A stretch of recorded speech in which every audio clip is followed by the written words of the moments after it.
Listen to me. Don't move. I want to talk to you. Come on, sit down. Et si je te mets une balle dans la tête, hein, qu'est-ce que tu penses de ça? Vous avez un peu abusé de la bouteille, est-ce que je vois?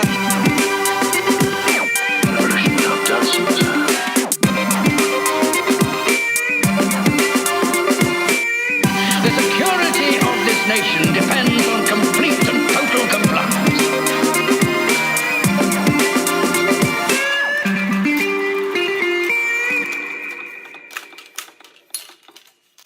Bonsoir à tous, on se retrouve pour ce nouvel épisode de Cinécast, le 31e, le premier de 2019. Bonne année d'ailleurs à tout le monde.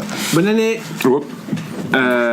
Désolé, on a mis un petit peu de temps avant de réussir à se coordonner pour vous proposer l'éternité, même. Le premier épisode de 2019, sachant que le précédent c'était novembre. Halloween. Ouais, fin novembre. Ah, mais on l'avait bien donné là-dessus quand même. Ouais, Les doubles épisodes, tout ça, les transports sur place, machin. c'est clair. On l'a Non, bien c'est donné. celui d'après. Ah bon? De quoi? Halloween, c'est le 2018, le dernier épisode. Oui, mais je veux dire, il y avait un truc global avec Ouais, mais Carpenter attends, et tout ça. On a fait quand même un méga numéro, quoi. Donc là, on se retrouve sur un numéro donné. hors série. Alors pour ceux qui découvriraient le podcast, le numéro hors série, c'est simplement qu'on sort un peu du mécanisme habituel. On se retrouve ensemble, on voit un film ensemble et on en discute juste après.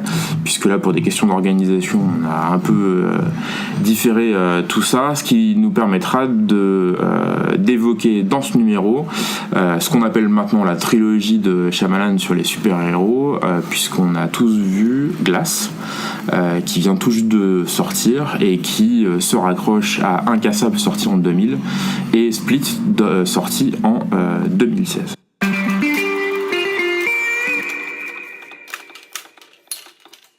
Mais avant de parler de tout ça, je sais que ça te tient à cœur, Stéphane, un mot sur la filmographie de Shyamalan qu'a priori on a découvert en France avec Sixième Sens, et qui depuis propose des choses qui sortent un peu de l'ordinaire, mais parfois il se prend aussi les pieds dans le tapis. Alors, le but, c'est pas de faire une filmo de complètement Exhaustive. Shyamalan. Hein? Exhaustive. Moi, je sais pas quel est votre rapport avec Shyamalan. Moi, j'aime beaucoup ce mec-là, j'aime beaucoup ce qu'il fait. Un rapport protégé. Mais je reviendrai parce que voilà, maintenant je me protège en fait. Moi, j'aime beaucoup ce mec-là. En regardant la filmo, là, je me suis aperçu que j'ai vu tous ses films en fait, sauf, j'ai vu tous les films, tous les longs métrages, sauf ceux qui sont juste avant le Sixième Sens. Et donc ils sont deux films, dont un principalement qu'il a lancé et qui ont fait qu'on lui a filé du blé pour le Sixième Sens. Et j'ai pas vu non plus sa série de 2015 Wayward Pines, qui m'intéressait bien. Après moi j'ai un rapport vraiment de fascination avec ce mec là. Il y a assez peu de réalisateurs qui me font cet effet là, c'est-à-dire que j'y vais vraiment avec vachement d'excitation à un film de Shyamalan, vachement d'excitation parce que je sais qu'il peut me transporter. Je trouve que c'est un très bon conteur et qui m'emmène dans des univers dans lesquels il peut tordre le cou à cet univers. Moi je pense par exemple au Village, qui est mon film favori de Shyamalan. Alors je sais qu'il est pas considéré comme étant un excellent film et c'est pas forcément le film préféré de la critique, mais moi c'est vraiment un film qui me tient particulièrement à cœur. Voilà, j'aime bien ce qu'il fait. J'ai été un petit peu échaudé comme beaucoup quand il est arrivé après tout ce qui se passe après comment ça s'appelle, La jeune fille de l'eau.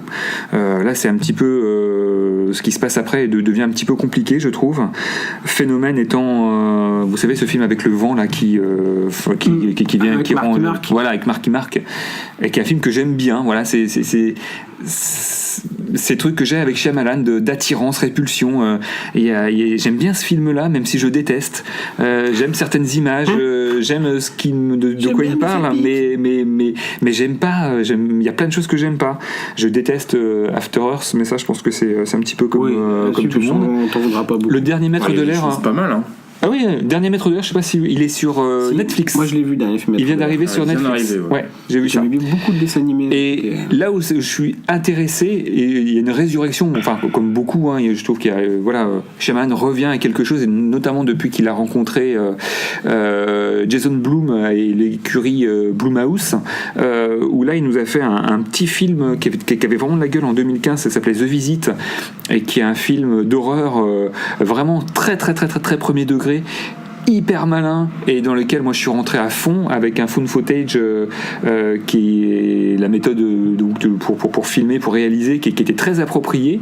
Vraiment le film était top, et du coup le voir enquiller sur Split dans le cadre de cette écurie là, tout en reprenant ce qu'il avait fait avec Incassable, qui reste un de ses plus grands films à mon sens, devenait hyper bandant quoi. Donc avec Split, moi j'ai redécouvert avec Shyamalan en mode Blumhouse, avec des petits budgets et beaucoup de fais ce que tu veux, en gros, vas-y, fais-toi plaisir. J'ai redécouvert ce qui faisait que j'aimais Shyamalan dans les années 90.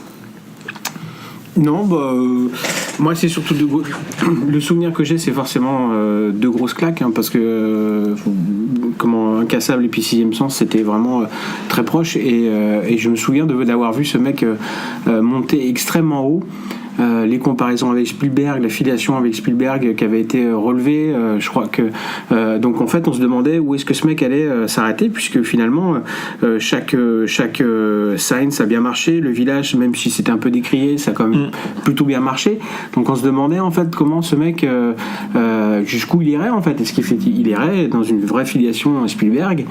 Et puis on l'a vu chuter, le coup d'arrêt avec La Jeune Fille Yellow, qui a été vraiment extrêmement, moi je me souviens des tombereaux de merde qu'il a fait, des critiques, mais abominable. Alors que le film est plutôt c'est un de mes préférés. C'est tes préférés, mais oui, mais je comprends. Ouais. Alors moi je l'ai pas vu, donc on verra bien. Moi, mais je me souviens surtout de la réaction, mais vraiment extrêmement violente de la critique et du box-office, qui marquait un vrai coup d'arrêt.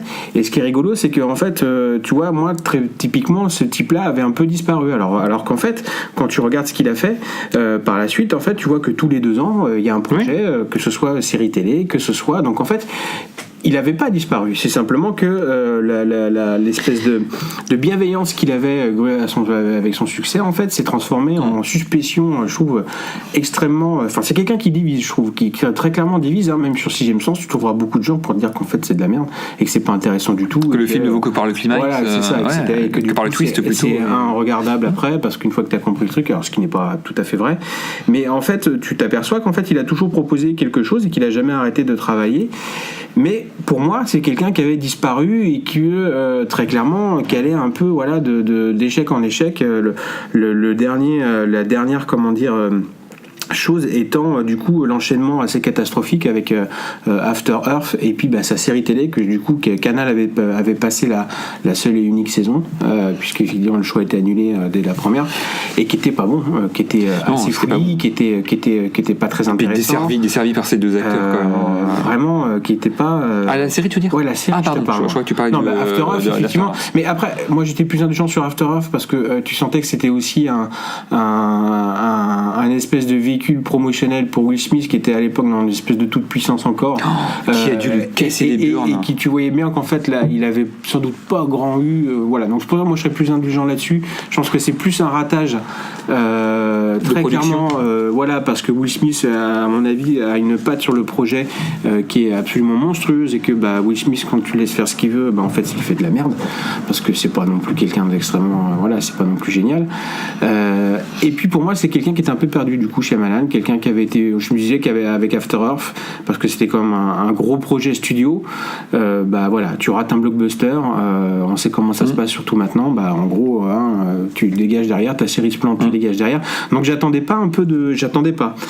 Et puis il y a ce mariage hyper intéressant, très malin de la part de Blum. J'ai pas vu The Visit, mais j'ai bien vu qu'en fait le film avait d'une part était un énorme carton par rapport, encore une fois, budget. C'est 10 millions, c'est ça? Non, c'était 4.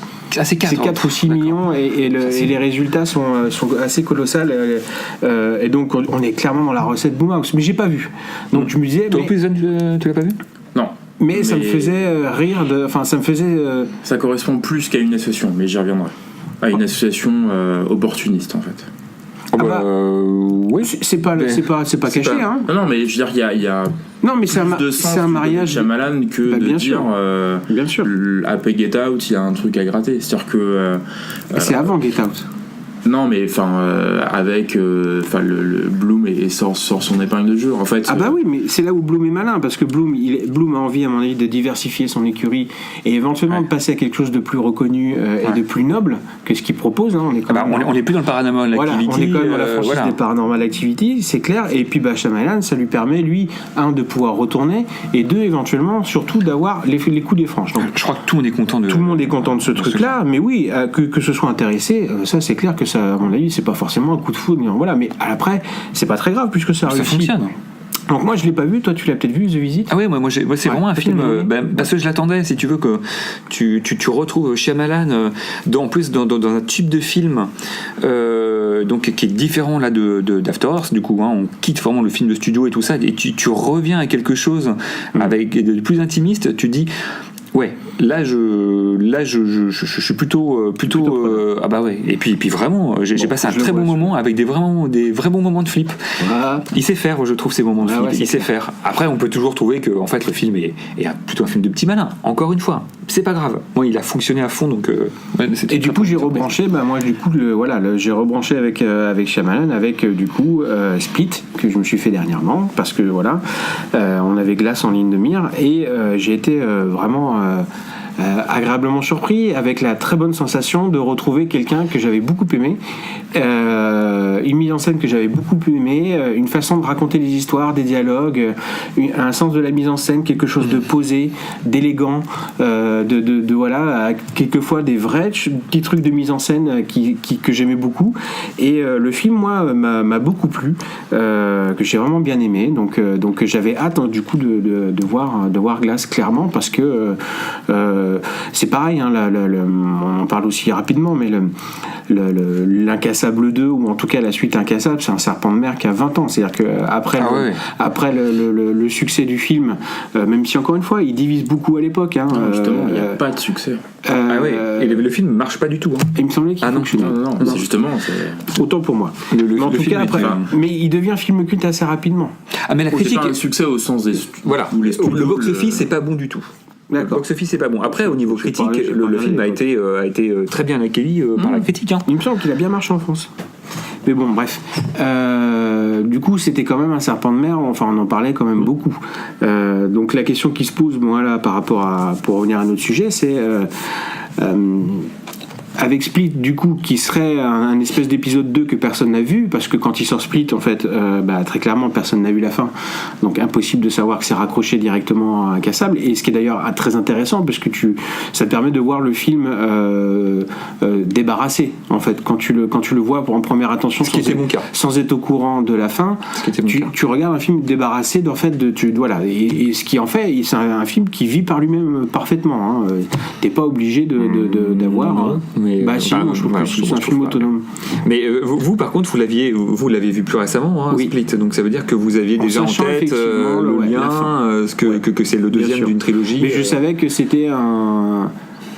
Moi, je savais que c'était dans le post-op, donc en post-générique, je vais dire. Donc, j'ai pas attendu non plus. J'ai pas regardé le film en essayant de scruter tous les petits trucs éventuellement qu'on pouvait mettre pour me dire que attention, c'est le numéro 2. Et c'est pour ça que je te dis que je l'ai regardé de façon assez débarrassée de ça, parce que je trouve que c'est simple à faire, à le regarder comme ça aussi. Tu peux très bien te débarrasser du fait que c'est un numéro 2 et que c'est un film qui vit par lui-même aussi. Et donc j'avais hâte du coup de voir effectivement.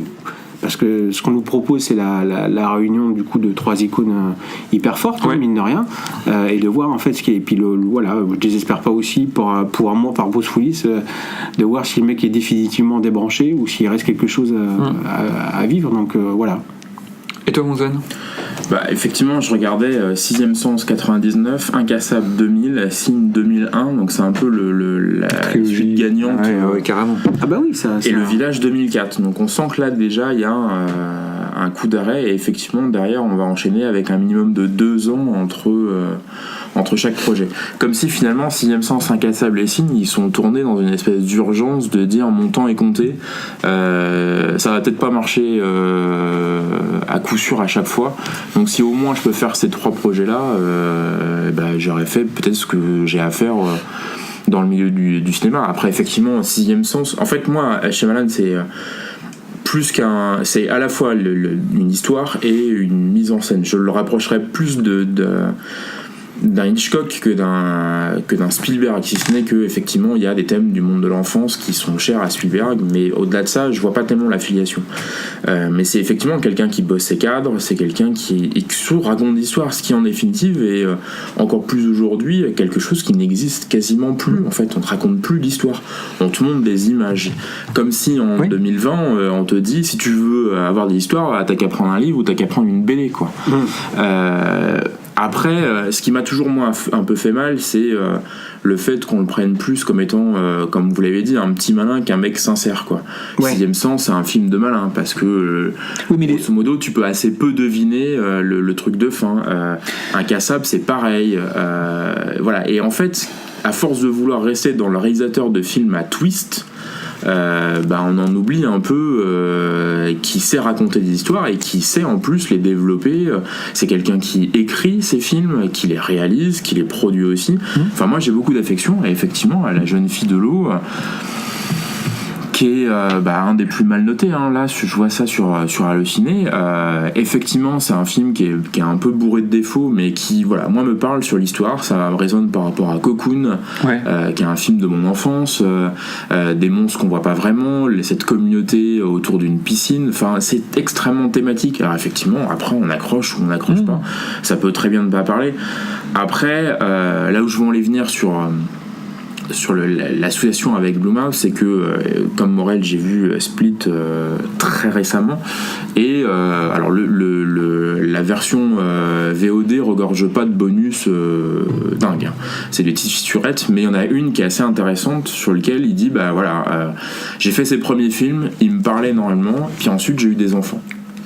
Et là, c'est pas qu'il avait plus envie de tourner, c'est que ses enfants sont naturellement devenus le centre de son univers.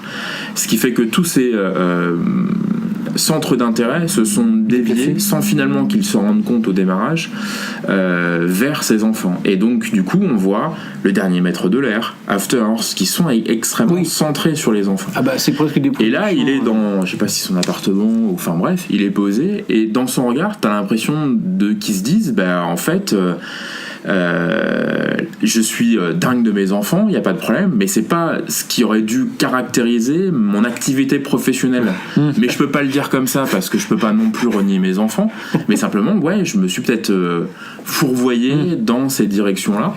Et le fait de revenir à The Visit et ensuite Split, puisque c'était un bonus de Split, on sent que il revient à ce qu'il caractérise d'abord, c'est-à-dire des histoires effectivement sombres, etc., et qu'il en est aujourd'hui hyper content, sans forcément renier ses films d'avant, mais on le sent extrêmement libéré. Et lui, finalement, il l'explique par une composition d'ordre familial qui peut se comprendre.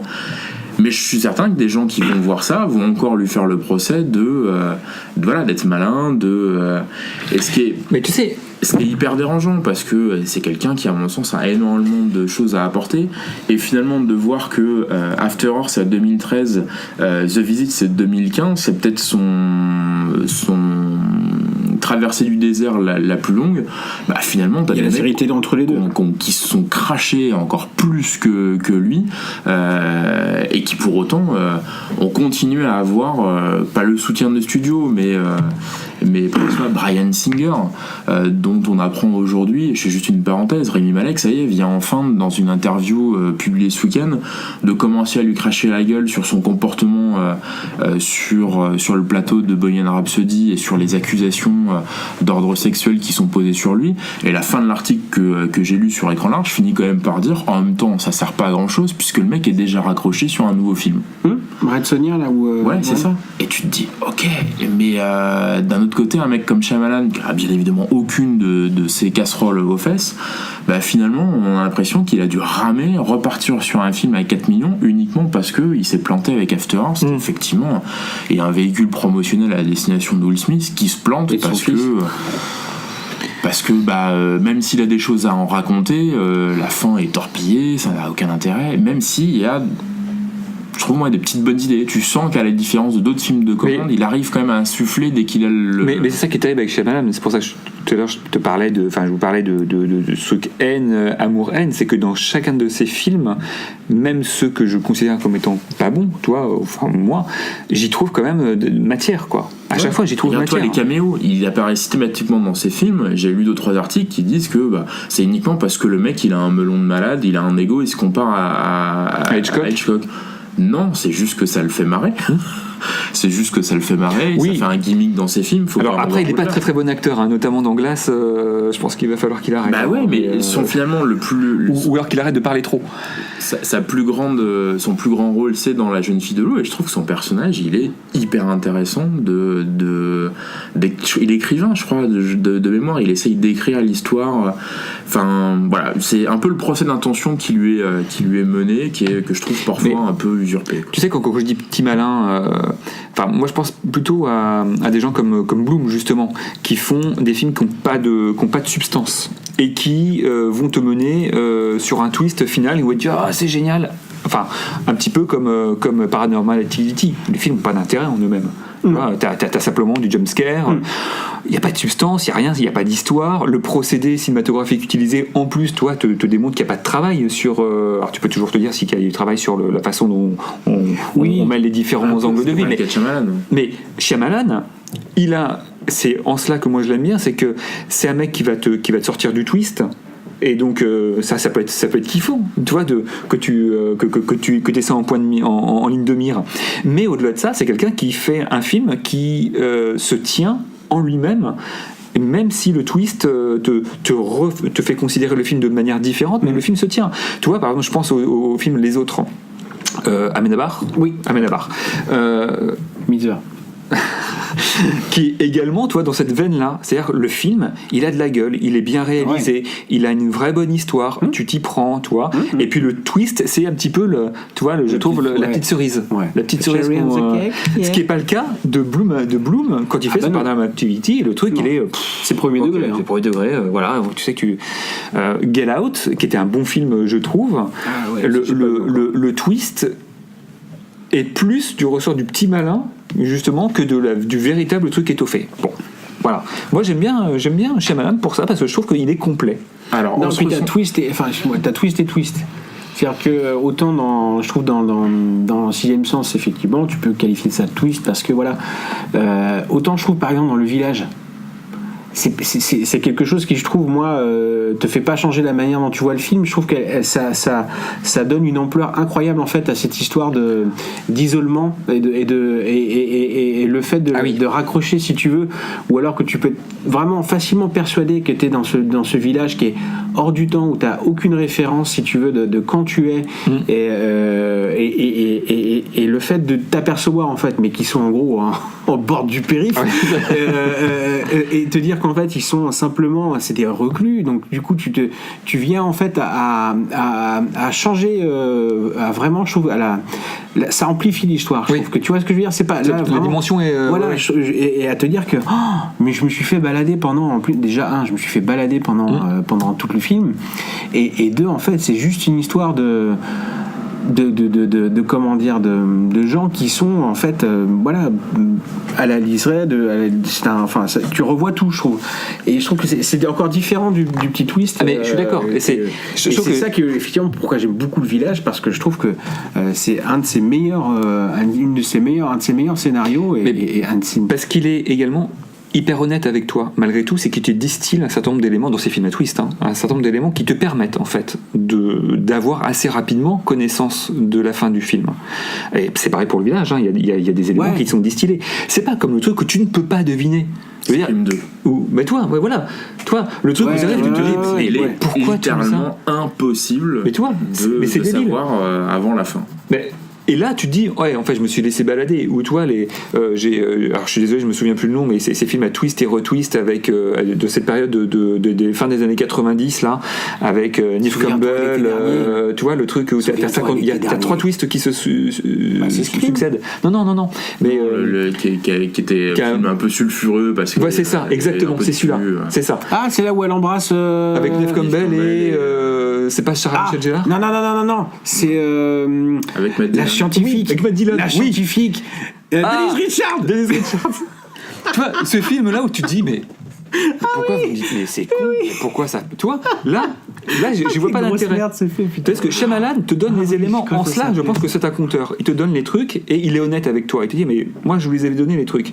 Après, vous les avez saisis, je vous ai emmenés sur des fausses pistes, mais les trucs étaient là. Ouais, il a de la chance parce que moi, j'en travaille rien. Oui. Bruce Willis n'a aucun contact physique avec. Je ne l'ai jamais revu, Sixième Sens. Je ne l'ai jamais revu. Ah, mais c'est le pied à revoir. C'est aussi ce que j'aime bien, du coup, moi, c'est que c'est pas comme, tu vois, quand tu racontes une histoire et qu'on grille la fin.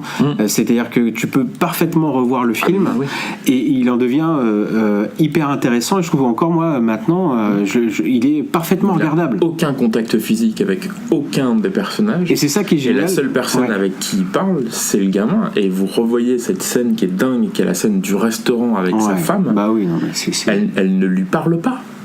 Et c'est fou. Et tu t'es fait avoir. Mais tu t'es fait balader. Mais c'est d'une mise en scène aussi, tu en trouves aussi. Voilà, c'est ça, c'est mise en scène. C'est là aussi, il est complet ce mec-là. Donc tu vois, c'est un bon conteur. Et puis c'est un bon metteur en scène. Ouais. Pour en revenir à ce que maintenant on connaît comme étant sa trilogie, d'ailleurs c'est la seule fois dans toute sa filmographie où il produit des suites. Très rapidement, donc Incassable, 2000, c'est Bruce Willis qui, seul rescapé d'un train, qui se remet de cet événement-là puisqu'il n'a aucune cicatrice, rien du tout, et se retrouve confronté à Samuel L. Jackson, Elijah Price, qui instille en lui l'idée qu'il pourrait être autre chose que ce qu'il est. Son fils accroche au truc, et donc finalement tout le film va être une progression de Bruce Willis qui se questionne sur le point de savoir est-ce que je suis véritablement incassable et est-ce que j'ai ces pouvoirs qu'on me prête ou pas. Et alors on va forcément spoiler, le film date de 2000 mais ça permet aussi d'éclairer Glass, donc si vous avez jamais vu Incassable, arrêtez là, reprenez plus tard. Le film se termine par un twist qui est peut-être moins flamboyant que celui de Sixième Sens, mais qui révèle qu'Elijah Price, donc qui se rapproche du village, c'est quelque chose qui va donner de l'ampleur à l'histoire. Donc celui qui a instillé en lui, qui le questionne, qui le guide finalement sur cette révélation de qui il est en fait quelqu'un qui lui-même se cherche dans la société et qui est celui qui a créé un certain nombre de cataclysmes dans l'idée de voir s'il pourrait en émerger son opposé, puisque lui étant atteint de la maladie des os de verre, il se pose comme finalement le super méchant contre le super héros. Donc ça sort en 2000. Vous le voyez au cinéma, vous le voyez plus tard. Au cinéma. Quoi comme... Au cinéma, et c'est un très gros souvenir de cinéma, mais comme Sixième Sens, c'est que vraiment cette histoire dans laquelle j'ai plongé vraiment parce que c'était une manière de raconter les comics sans en passer par vraiment plus par le côté mythologique que par le côté en fait effets spéciaux. Alors on n'était pas encore tout à fait là-dedans en plus au niveau des comics ciné. Mais ce que j'aime bien, c'est que on l'envisage sous une terme de mythologie, vraiment, tu vois ce que je veux dire. C'était pas non plus un film comment dire, effectivement, c'est avant Iron Man, donc c'est avant la vague Marvel et avant Spider-Man, tout ça, donc et c'est ça que j'aimais bien parce que ça restait quelque chose, cette façon d'ancrer en fait l'extraordinaire dans l'ordinaire. Parce que tu vois, tout est vraiment comme si on était dans un quotidien très très réel, ce côté réaliste que j'aimais beaucoup. Et puis avec ce discours de fin là d'Elijah Price dans son truc qui lui révèle tout et en disant mais oh mon Dieu, et encore une fois avec quelque chose qui donnait un ampleur au récit et du coup qui installait une mythologie et en même temps c'était aussi très sombre parce que du coup le côté, si tu veux, autant Bruce Willis a fini par accepter, mais c'est quelqu'un quand même qui va à reculons tout le long du film, et c'est vraiment qu'à la fin, avec ce dernier échange qu'il a avec son fils, à travers, tu sais, le journal où il glisse concrètement la petite news, comme quoi en fait et son fils leur et il y a vraiment que là en fait où du coup il semble accepte. assumer, parce que tout le reste en fait l'horrifie, y compris la révélation de la machination de voilà, et en fait c'est très intéressant parce que c'est finalement un mec qui a pas envie de ça, qui veut pas ça. Et qui, voilà, à la fin, se fait un peu... Il veut ni les grands pouvoirs, ni la grande responsabilité. Non, voilà, il veut juste, lui, être bien avec son fils et éventuellement garder sa femme, ce qui est aussi très, très intéressant, parce que le film était aussi assez, je trouve, du rapport père-fils, qui est assez bouleversant. C'est très intimiste. Mais encore une fois, c'est ça qui était assez génial. Donc vraiment... Surtout quelqu'un qui voulait fuir à la base. Oui, le film révèle que quand il est dans le train, il se casse. Il va à un entretien d'embauche parce qu'il n'en peut plus. Et il veut mais qui sait que s'il prend le poste, c'est la fin de son ménage, c'est la fin de son mariage, c'est la fin de plein de choses. Donc effectivement, c'est quelqu'un qui est déjà battu, en fait, si tu veux. Mais je trouvais que c'était vraiment un traitement, tu vois, sans tambour ni trompette, sans effets spéciaux, qui était vraiment top. Donc non, moi j'ai vraiment adoré, c'est un de mes films préférés. Alors moi je l'ai vu à sa sortie et puis je l'ai revu le soir même de Split. C'est-à-dire que pour remettre le film dans son contexte, Split que tu as vu, donc que je vois sa sortie au ciné, et je regarde le soir même, je me remate Incassable. Mais sans doute après je reviendrai pas, je partage ton truc, ton avis. C'est-à-dire que c'est vraiment un film où moi je perçois le super-héros. Alors à l'époque, on est en 2000, on n'est pas encore avec la vague telle qu'on la connaît. C'est-à-dire que le Spider-Man, qui pour moi marque le début du super-héros qui arrive avec vraiment la tambour et trompette et dans toute sa splendeur. C'est 2002 avec le Rémi. Et avant, on a quand même un certain nombre de films de super-héros qui sont quand même tous cataclysmiques ou presque, parce qu'on est de mémoire, on a les 4 Fantastiques. Enfin, je me trompe peut-être dans la date, mais on doit être à peu près sur ces trucs-là. On est tous, Ben Affleck. On est tous en train de regarder les trucs. On va se dire, mais qu'est-ce que c'est que ces merdes. Enfin, il y a Burton qui a, enfin, t'as les vieux Superman, et puis t'as Burton avec Batman. Mais et encore, il y a eu qui s'est mal terminé. Mais avec les Schumacher et tout ça. Voilà. Donc on est juste après. Les daubes de. Oui, c'est ça. Ouais, c'est ça. On est quand même dans un environnement où le super-héros, il est cramoisi, quoi. Les daubes, le bas de téton sur le costume, c'était quand même chouette. Donc moi, ce film-là, il me parle, en effet, parce que je vois une histoire humaine et qui, à un moment donné, est dépassée par un enjeu. Et en fait, on me dit que ça peut être ça, un super-héros. C'est-à-dire que c'est pas forcément un mec en collant qui a des pouvoirs hallucinants et hyper tape à l'œil. C'est aussi le mec qui a une condition humaine et qui est un petit peu plus qu'un humain. Donc ça me parle. Et je le revois donc au sortir de Split. Et là, le film, il est renforcé pour moi à la fois dans sa mise en scène, où je trouve qu'il est hyper impressionnant. Donc celle-là, ça faisait très longtemps que je l'avais pas revu, du coup. Je trouve hyper impressionnant. Et puis, je le trouve vraiment hallucinant sur ce qu'il a été capable de mettre en place, en œuvre, dans son histoire, dans en effet ce twist qui, du coup, lui donne une dimension totalement autre. Et c'est un film qui suffit à lui-même. Moi, à ce moment-là, j'en suis là. Mais j'en suis là dans ma réflexion parce que Split, et on en reparlera dans quelques instants, pour moi, est un film qui n'a pas de sens à lui seul. Donc là, je me dis, putain, je fais le distinguo, si tu veux, je mets les deux en même temps, et je me dis, Incassable, il est indépassable dans ce qu'il met en œuvre, dans ce qu'il met en place, et Split n'y arrive pas à sa cheville. Voilà. Alors moi aussi je l'ai vu au ciné, Incassable, mais avec une amère déception à la fin. Pourquoi ? Parce que je pense que je suis un peu jeune quand je le vois, et effectivement un peu aidé par l'aspect la promo du film. Moi je m'attends à un film de super-héros, ce qui fait que je trouve le film, le temps un peu long.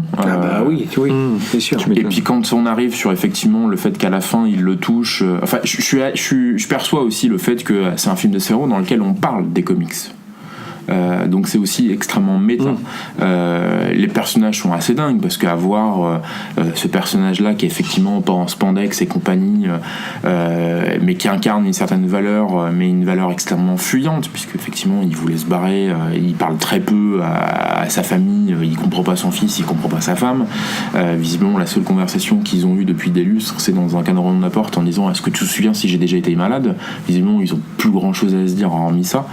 Donc tout ça en fait me parle, mais c'est bête, mais c'est comme si j'avais la montre, puis je vois le film qui défile en disant t'attends, ça va décoller. Que ça... Et puis arrive cette fin pour lequel moi j'avais pour le coup un peu senti le coup venir, parce que toute l'imagerie de Samuel Jackson te montre que c'est le méchant. Il est habillé en sombre, il a une tête plus grosse que les autres, et l'une des premières choses qu'il dit c'est: vous avez vu les méchants de comics, ils ont toujours une tête plus grosse que les autres, c'est à ça qu'on les reconnaît. Maintenant, je sais pas comment est-ce que sa méchanceté va ressortir dans le film. Et puis il y a cette confrontation dans laquelle il se serre la main, tout simplement. Et puis plutôt qu'un grand discours, c'est des images qui popent à la tronche de Bruce Willis, où on découvre le plan machiavélique du méchant, qui est finalement pas un plan du futur, mais un plan du passé, pour le faire émerger en fait. Et puis le film s'arrête sur Bruce Willis qui repart, et puis ce bandeau qui dit que Elijah Price finit dans un hôpital psychiatrique, fin du film. Et effectivement, à ce moment-là, moi je suis hyper frustré, en disant mais c'est quoi cette blague, quoi. Et puis finalement, c'est à force de, non pas de le revoir, parce que je l'ai revu que la veille de revoir Split il y a une semaine, mais c'est plus en fait d'y repenser, l'imagerie, ce qu'on en dit aussi, qui fait que il pouvait pas en aller autrement. Et en fait c'est plus au mois du passé, je dis mais t'es con en même temps, comment veux-tu qu'un mec qu'on présente comme étant incassable va se faire la bagarre avec un mec qui dès que tu l'effleures tombe en morceaux. C'est-à-dire que c'est pas possible. Et ça a mis un peu de temps avant que ça infuse, en me disant oui, mais en même temps tu ne pouvais pas voir ce que tu attends, puisque c'est pas du tout ce qu'on te propose, donc fais ton deuil. Et le fait est que derrière, alors Rémi fait que j'en ai eu, mais voilà. Et c'est fait que moi j'ai moins d'affect que sur Incassable que pour par exemple Sixième Sens, parce que je pense que j'étais pas dans les bonnes dispositions pour pouvoir véritablement apprécier le film à la sortie. Et puis surtout, moi je sais pas pour vous, mais moi j'ai toujours su qu'il y aurait une suite. Il l'a toujours dit en fait. Oui. Que Incassable appelait une suite, mais que en définitive celle-ci n'a jamais été annoncée, n'a jamais été dans les tuyaux, parce que il a enchaîné aussi beaucoup, voilà, c'est ça. Il a enchaîné beaucoup, et puis quand il s'est pris les pieds dans le tapis, ça a été forcément c'est plus compliqué de reproposer ça. Alors et puis il a essayé, je pense qu'avant d'y retourner, il a aussi essayé plein de choses.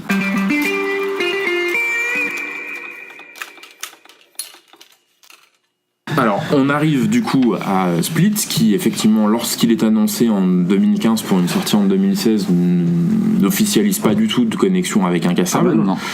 Nous présente comme étant une histoire originelle qui d'ailleurs se passe, mais comme tous les films de Shyamalan, à Philadelphie, parce que tous ces films se passent là-bas. Bien qu'on est cons comme des bites, les mecs, parce que les affiches elles se répondent, donc. Oui. Enfin, tu vois, tu te dis, mais. Oui, putain, non, moi j'ai pas fait. Et donc, mais non, mais moi j'ai pas fait gaffe, mais l'affiche de Split, je n'avais pas du tout en tête, si tu veux. Avec d'Incassable, enfin, je comprends même pas que c'est pas bruité plus que ça. Alors après, moi j'ai pas cherché non plus à aller chercher. Voilà, c'est ça. Personne n'attendait plus que ça. Le film à l'époque avait 16 ans, donc venir. Je pense qu'il y a bon nombre de gens qui ont chroniqué sur le film, qui n'ont probablement pas vu Incassable à la sortie et qui l'ont vu comme étant une curiosité. C'est compliqué quand même. Je pense que tu ne peux pas chroniquer ce film sans faire. Pas au démarrage. Puisqu'effectivement il n'y a pas de connexion affichée. En tout cas, Split donc part d'un pitch assez original dans lequel James McAvoy est atteint de troubles dissociatifs. Il est habité par 23 personnalités.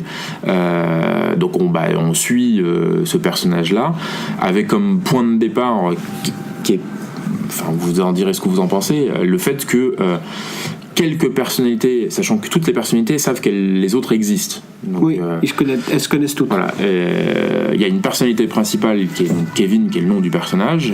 Il y a Barry, qui est celui qui en commande les 3/4 du temps. Et puis il y a quelques personnalités qui font un peu scission et qui sont persuadées qu'il existe une 24e personnalité qu'on appelle la Bête, qui serait dotée de pouvoirs surhumains et qui a vocation à prendre le contrôle absolu et à se révéler au monde, puisqu'on est limite sur une idéologie assez sectaire. Et donc on va suivre au cours de ce film l'avènement de cette bête au travers d'un film de kidnapping de trois jeunes filles.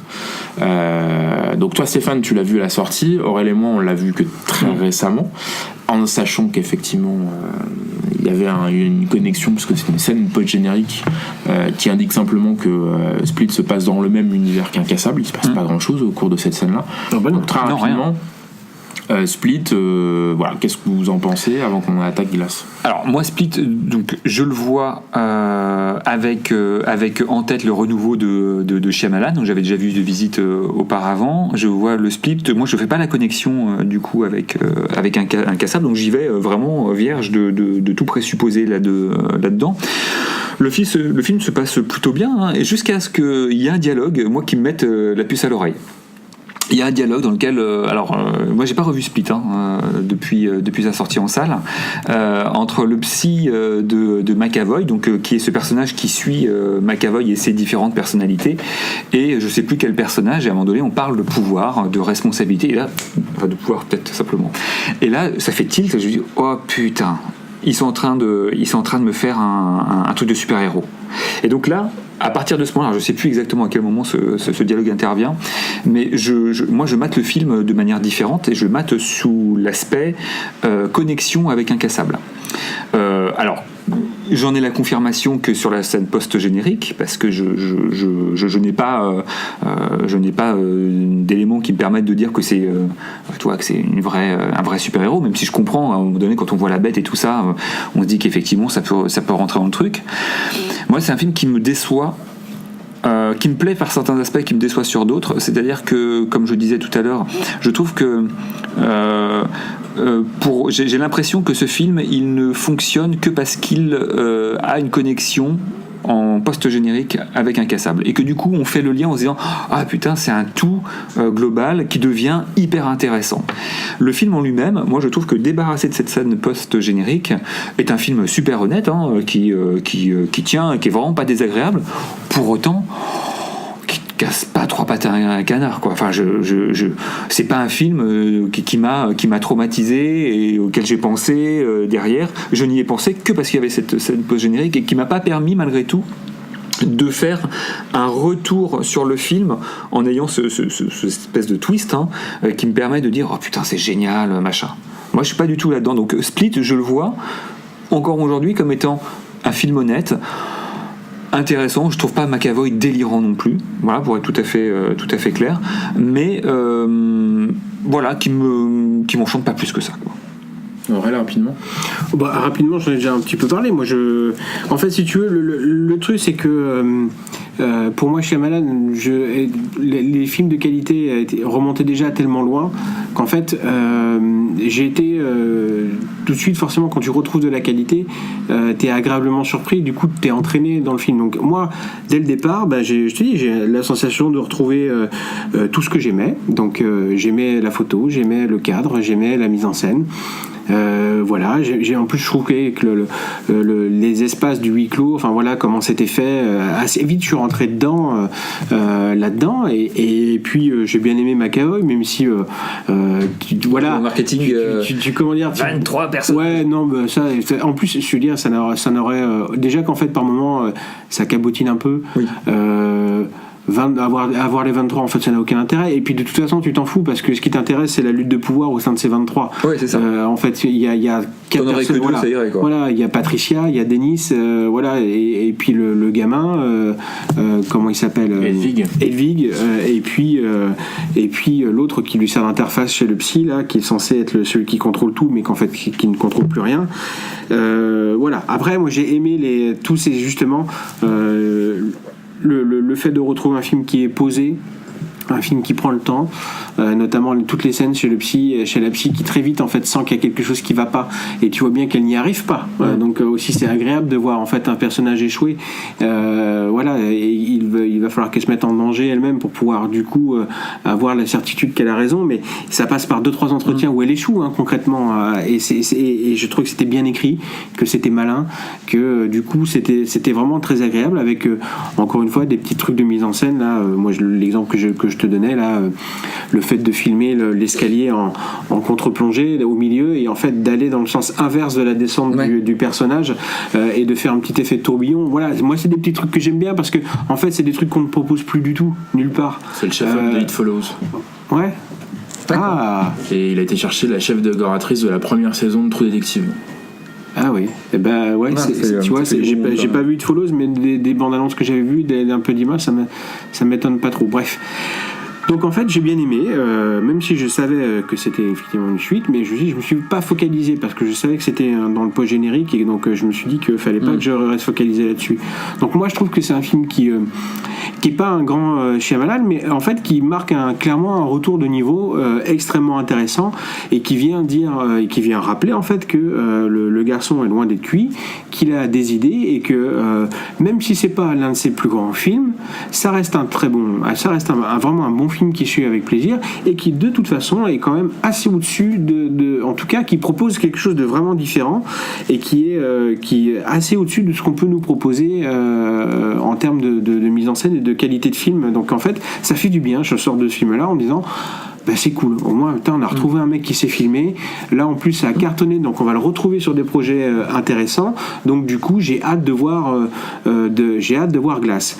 Par contre je suis un peu méfiant parce que et on y reviendra, mais j'ai un peu peur du coup que ce soit cette espèce de trilogie qui sort un peu de nulle part en fait soit une fausse bonne idée. Et donc très clairement, mais ça on développera ça après, en fait je suis content d'avoir retrouvé un mec que j'ai beaucoup aimé, mais en même temps je commence rapidement à avoir fait, parce que je sais aussi que ce type là s'est aussi beaucoup emballé à un moment, qu'il n'a pas forcément eu peut-être la lucidité de voir que les projets qu'il enchaînait étaient peut-être pas forcément de bonne qualité, en tout cas, et de percevoir aussi un peu la lassitude du public vis-à-vis de ce qu'il proposait, parce qu'il y a peut-être aussi un phénomène d'usure sur le fait que par certains aspects ces films se ressemblent aussi un peu, toujours le père isolé, celui familial, enfin tu vois, t'as un peu des sensations de copier-coller par moment. Donc du coup voilà, donc non, moi j'aime bien, c'est pas un grand Shyamalan, je suis d'accord avec toi, c'est pas le plus grand Shyamalan, mais ça reste un très bon film, très honnête. Mais je trouve que moi je l'ai vu parce que c'est pas le fait que mais moi je trouve que en lui-même là-dessus je suis pas d'accord. Je trouve que c'est mais nous on peut plus le prendre en lui-même. Mais si. Je veux dire, pour moi, la démarche, pour moi, elle est purement intellectuelle. Tu peux pas. Bien sûr, elle est intellectuelle. Moi, je comprends pas la position de Dorel qui est de dire Incassable. Je me focalise pas sur le reste. Mais par exemple, regarde, Incassable. Mais parce que ça, moi, je suis capable de le prendre en tant que tel ou dans un cadre plus global. Incassable se suffit à lui-même. Le film est génial en lui-même. Moi, je trouve et dans le cadre de cette trilogie. Enfin, je veux dire, c'est pas la trilogie qui le rend meilleur ou moins bon. C'est-à-dire que le film se suffit à lui-même, ce qui n'est pas le cas de Split. Le film Split en lui-même, je le trouve assez moyen, n'apporte pas grand-chose dans le genre et ne donne pas de choses à réfléchir. Et tout à coup, il devient intéressant parce que tu dis, oh putain. En fait, il y a un lien. Tu vois, moi, c'est comme ça que je partage. Moi, je pense qu'il y a la fin qui est effectivement. C'est en lui-même, mais presque qui révèle du clin d'œil, en fait. Bah, si, les multiples personnalités, le huis clos, le fait que t'es pas finalement un bad guy, que t'en aies plusieurs. Dans votre liste des films favoris de 2016, évidemment que non. Alors, autant Incassable. Tu le sors aujourd'hui. Si, moi je l'ai vu. J'aurais pu le mettre dans un top, top 5. Parce que le sujet il est quand même pas. En fait, moi le truc c'est que. Ce que j'aimais bien aussi, voilà, c'est qu'aussi il est assez comment dire. simple, je trouve. Tu démarres tout de suite, par exemple. Moi, j'ai bien aimé le fait que tu démarres tout de suite, que on passe pas 3 heures, voilà, que tu découvres un peu, tu découvres tout au fur et à mesure, parce qu'en fait, on t'embarque tout de suite, et que du coup, il a une vraie vivacité, il a une vraie, t'es plongé très très rapidement dedans, et puis je trouve que il y a rien tel que le huis clos pour ça, en plus, qui est hyper intéressant. Je suis d'accord. Et voilà. Après, le côté, et puis t'attends forcément cette espèce de bestiole là dont on te parle. Tu te dis ça va être quoi. Enfin, c'est assez cool là-dessus. Et puis il y a plein de choses que j'ai bien aimé. Mais bon. Moi, je l'ai vu. Alors, c'est pas, je l'ai pas vu à la sortie uniquement pour des questions de pas le temps, pas de. Ouais, pareil. Voilà, c'est pas le film m'intéresse pas. De fait, il traîne dans les films que j'ai à voir depuis un certain nombre de temps, pour pas dire d'années.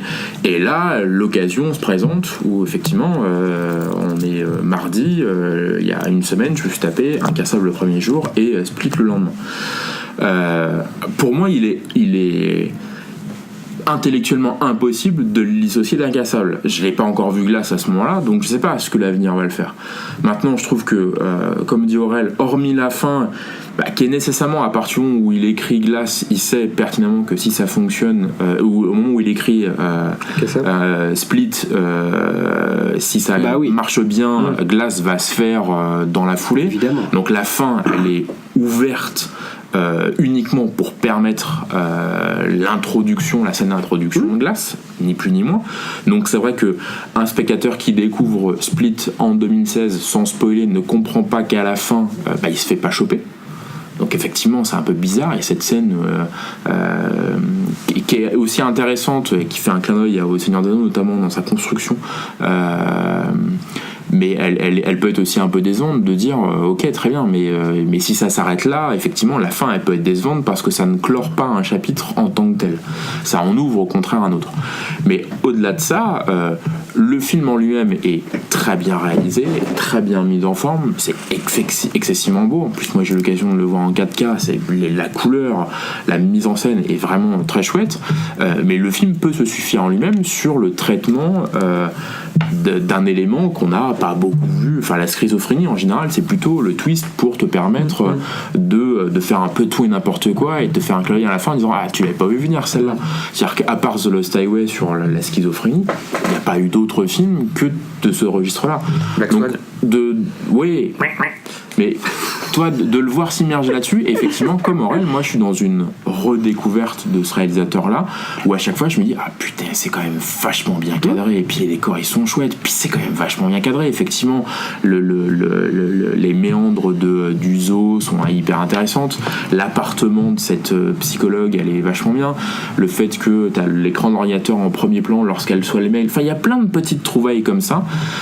Et puis le fait est que effectivement, je ne saurais jamais ce que ça fait de le voir sans savoir qu'il s'incarne dans une trilogie. C'est regrettable. Pour autant, pour moi, c'est assez évident en définitive. Quand tu regardes le film, tous les thèmes qui tournent autour de ça te ramènent à Incassable. C'est d'une évidence très rapide. Le doute sur ce qui est réel ou pas. Le personnage de Bruce Willis qui finalement jusqu'à la fin ne sait pas si ce qu'on lui dit est vrai, même quand il soulève 300 kilos dans son garage, il doute toujours. Même quand son fils lui braque une arme, il doute toujours en fait, il sait pas, et finalement il finit par le faire sans être véritablement convaincu de tout ça. Et Split tourne toujours autour des mêmes thèmes, et c'est pour ça que très rapidement je me suis rendu compte que oui, comme tu disais tout à l'heure, il met des petites pierres qui te permettent de raccrocher et de voir les films enchaîner l'un à l'autre. C'est hyper cohérent et c'est le même thème mais développé sur une autre histoire. Est-ce que la bête existe ou pas? Même certaines personnalités dont Denis s'en viennent à en douter. Le fait, comme tu dis, que la psychologue n'arrive pas à percer les choses, elle vient à en douter, que c'est bien toujours Barry qui... C'est toujours le thème du doute en fait qui est là. Est-ce que ce qu'on vous montre est réel, ou est-ce que justement on vous la fait pas à l'envers? Tout ce genre de petites choses qui moi m'ont fait que en lui-même le film m'a captivé par ce qu'il avait à raconter. Effectivement, ça peut être un peu décevant, mais en définitive, tu te rends compte rapidement que c'est pas l'intérêt du film d'avoir la somme des personnalités. Et je craignais pendant un temps le fait qu'on te les montre uniquement par petites vidéos fasse un peu Justice League, toi. Oui. Bon, finalement, tu perçois un peu ce qu'il en est, mais finalement, la personnalité la plus importante, c'est le retour de Kevin à la fin, qui est hyper touchante. Le personnage féminin est joué par Casey, l'actrice, elle est top. Anna Taylor-Joy, hein. Ouais, c'est ça. Donc voilà, moi en soi, le film, je le trouve bluffant et raccroché à Incassable et prend encore plus une dimension de dire ok, moi le deuxième chapitre, il est survalidé, vas-y, montre-moi ce que tu as à me dire sur la fin de Glace.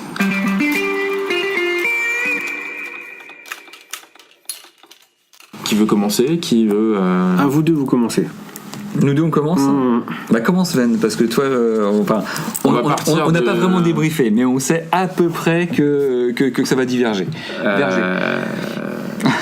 Alors moi j'aime beaucoup aimé.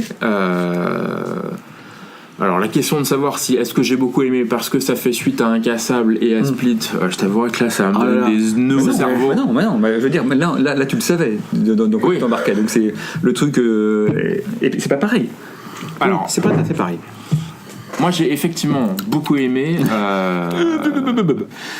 principalement pour les mêmes raisons que pour Split, à savoir que on retrouve toujours ce sens du cadre. Qui est réfléchi, qui est pensé. C'est pas uniquement un mec qui te dit de toute façon on s'en fout, on est sur fond vert, va y avoir des trucs comme ça, machin, et puis si on sort un peu du cadre, c'est pas grave, on va bidouiller un truc, quoi. Un peu à la Robert Rodriguez ou au frère Russo ou je ne sais quoi.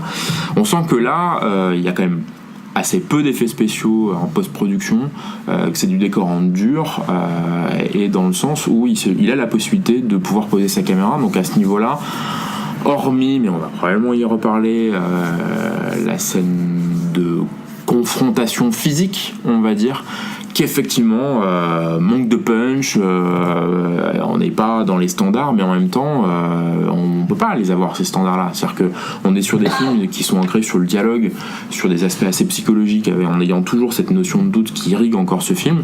Si à un moment donné c'est pour avoir, ok, on met les collants, on remet les costumes, et puis là on se pète la gueule à grands coups d'effets spéciaux, ça marche plus. Donc je pense que cette scène-là, elle était compliqué à penser et à mettre en scène parce qu'il fallait qu'il reste dans des standards, ce qui fait que oui, en 2019, quand tu vois cette fête-là, tu fais ok. Mais quand ensuite, avec un nouveau twist, tu découvres ce que devait servir cette scène-là pour le reste du monde et la manière dont elle devait être retranscrite au reste du monde, je reste vague, mais vous me comprenez, bah c'est aussi logique qu'elle soit tournée de manière un peu décomposée par notamment des caméras de surveillance, etc. Donc voilà, sur l'aspect formel, moi j'ai trouvé que c'était bluffant. Après, ouais, c'est moi le thème me parle, on parle encore de comics, on reste méta à ce niveau-là. Il y a plein de trouvailles, les lampes pour neutraliser. Et puis on est toujours, en fait, ce serait difficile de dire, de pointer ça j'ai aimé, de le décortiquer de manière un peu scientifique. Moi l'histoire m'a parlé, je comprends qu'elle puisse pas parler à tout le monde. Et en fait, la scène qui pour certains, et peut-être toi Aurel, vont la trouver hyper décevante, moi j'ai trouvé hyper fort. C'est effectivement une scène qui dure pas très longtemps, dans laquelle les trois personnages sont réunis. Et dans lequel Sarah Paulson, puisque grosso modo, pour pitcher l'histoire, la bête se fait intercepter par Bruce Willis, il se tape, la police intervient et tout le monde se retrouve dans l'attente du procès, transféré dans un hôpital psychiatrique où se trouve Glass, donc Samuel L. Jackson, sous la supervision de Sarah Paulson, donc on a découvert avec les American Horror Story et O.J. Simpson versus The World, versus The People, qui grosso modo se donne 3 jours pour presque les sauver en leur faisant comprendre, sur des bases scientifiques notamment, que Tout ça, c'est dans leur tête. Bruce Willis n'est pas incassable, que il n'y a pas de personnalité telle que The Beast qui devrait se révéler au monde, qui en a affreusement besoin, et que Elijah Price est certes hyper intelligent, mais ça ne va pas au-delà. Donc c'est une mission, et tout ça se passe par des dialogues, par des mises en perspective, jusqu'à ce que forcément ça se passe pas forcément très très bien, et que un plus grand schéma, un plus grand dessin se mette en place qu'on apprend à la fin. Et donc cette scène dans laquelle elle les interroge successivement peut sembler extrêmement frustrante parce que c'est la première fois où les 3 personnages en 20 ans de temps sont réunis. Mais là où moi cette scène-là, elle a fonctionné sur moi, et je peux comprendre encore une fois qu'elle ne fonctionne pas sur quelqu'un d'autre, c'est que malgré le fait que j'ai vu Incassable, malgré le fait dans lequel on voit, il touche, il a des visions, on te les montre, dans lequel il peut soulever X kilos, etc. Malgré le fait d'avoir vu Split, dans lequel la bête, on l'a vu tordre les barreaux à la fin, etc. En un dialogue, elle m'a mis le doute. Je me suis dit, de manière, mais de manière un peu illogique, mais alors je parle pas le doute, mais pendant 10 secondes, c'est possible. Je me suis dit, mais tu l'as vu pourtant. Mais ça fait 2 épisodes qu'on te dit. Bien sûr, mais donc, après tout, le truc il est vanté depuis le départ. Est-ce que comme t'es dans une conception cinématographique dans lequel la réalité peut être, en fait je suis peut-être trop rentré dans le film, mais dans lequel tout ce qu'on te montre peut être altéré, et puis Shyamalan est connu pour ça, c'est-à-dire qu'il t'a quand même montré Bruce Willis qui accompagne un enfant pour dire à la fin, il est mort, il est mort. Oui. Ouais.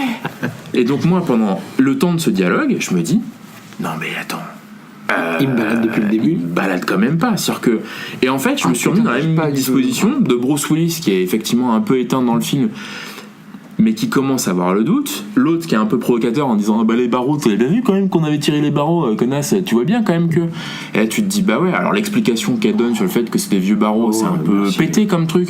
Mais pendant le temps de ce dialogue-là, je me suis dit, oh la vache, attends. Tu l'as vu pourtant, ce qu'ils sont capables de faire. Est-ce que c'est vrai? Est-ce que c'est pas vrai? Est-ce que le mythe du super-héros c'est pas finalement quelqu'un qui le pense avant de l'être vraiment? Donc là tu repenses à Kick-Ass, tu repenses à Batman, qui sont en fait des mecs qui n'ont pas tant de pouvoir que ça, mais qui à un moment donné décident d'agir.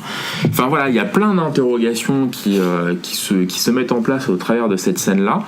Et puis on est toujours sur ce thème du doute, en disant est-ce que ce qu'on te remonte c'est vraiment le vrai? Est-ce que vraiment, ou ça se passe uniquement dans leur tête? Et le fait qu'on soit dans un huis clos psychiatrique renforce encore plus les choses. Donc effectivement, moi le film il a marché à plein là-dessus, dans lequel peut-être volontairement je me suis mis en situation de doute. Bon, les doutes sont effectivement assez rapidement balayés parce que le film continue à te montrer, mais même sur la fin, lorsque les choses se mettent en place, moi j'ai continué à être bluffé sur le sort, je vais pas spoiler, qui est réservé à ces 3 personnages là. Autant un, oui, je vois le coup venir, autant le deuxième, oui, le troisième qui amorce le simili deuxième twist, moi je l'ai pas vu venir, et puis là pareil, un peu comme tu as pu le voir dans Le Village, le film là tout de suite s'ouvre, s'explose, et tu en viens à penser, ah oui d'accord, en fait donc en fait le doute qu'on t'a instauré depuis le départ, il est complètement relativisé parce que il s'est passé semble-t-il des choses aussi avant, et tout s'incarne, et voilà.